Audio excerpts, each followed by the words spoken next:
So this is lightning talk number 10 of 10. This is Alan King from iRODS. His title is The Delay Server Rewrite, a Tour of Query Processor. Take it away. Okay, this should also be pretty quick, hopefully. So what we did in the fall, hold please, zoom in. All right, so what we did in the fall was re-implement the delayed execution server as a query processor, which is one of the libraries that Corey talked about at the user group meeting last year and has now been adapted into a what is it, a policy engine? Is that what we're calling those things? What I've got here is the diff of the change, which is not horribly interesting. So we're actually just going to hop over here. So what I've got here is the main function of the delayed execution server, also known as iRODS RE server. And this is how we run our delayed rules. What we've got here at the top of the function is mainly getting settings such as sleep time and number of concurrent processes, or as they are now, threads. And here's our main loop. So I put the construction of the query processor, into a little function here. And it is basically composed of a thread pool, a connection, a query, and a job to run. So here we get all of the information we need out of the rule exec table. I think it's called rexec main.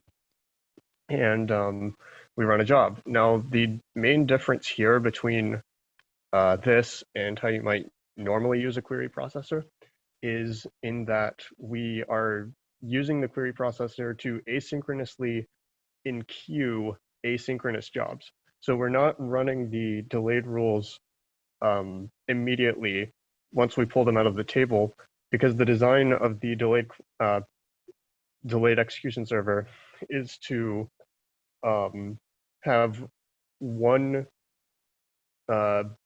the main thread of the server is waking up every so often, checking the catalog for new rules and putting them on an in-memory queue.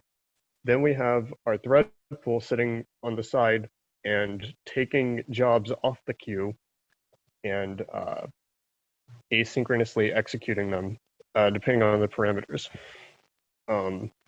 So let's see, what's something we can look at? Let's look at the query processor itself. Again, this is a new library, and I think it actually is in 4.2.6, but we've made a few changes since possibly the last time some of you saw it. So here's our constructor. It's pretty straightforward. Like I said, you give it a query, a job. Here is a limit to the, oh gosh, I don't remember what that part is, but this is your type of query, so you can give it a general query or a specific query. This might actually be the number of, like the limit on the number of results you get from your query.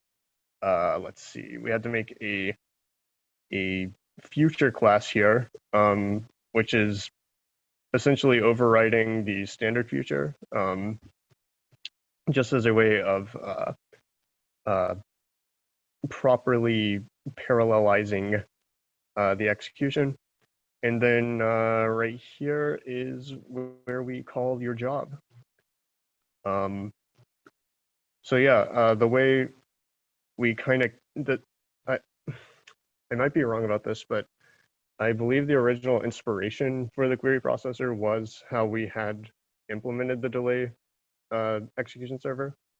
So we pulled it out into a library, and now we're using it all over the place, and it's great. So check it out. That's all I've got to say, I think.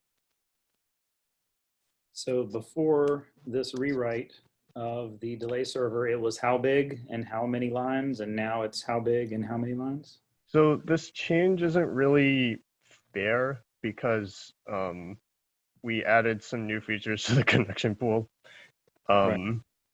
and also moved some things to new lines, such as the query itself and the construction of the processor.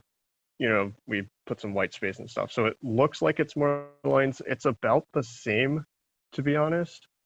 But the main benefit we get is the standardization of the implementation. Right. Very good. We have no questions, so good job. You've befuddled everybody. Thank you so much, Alan.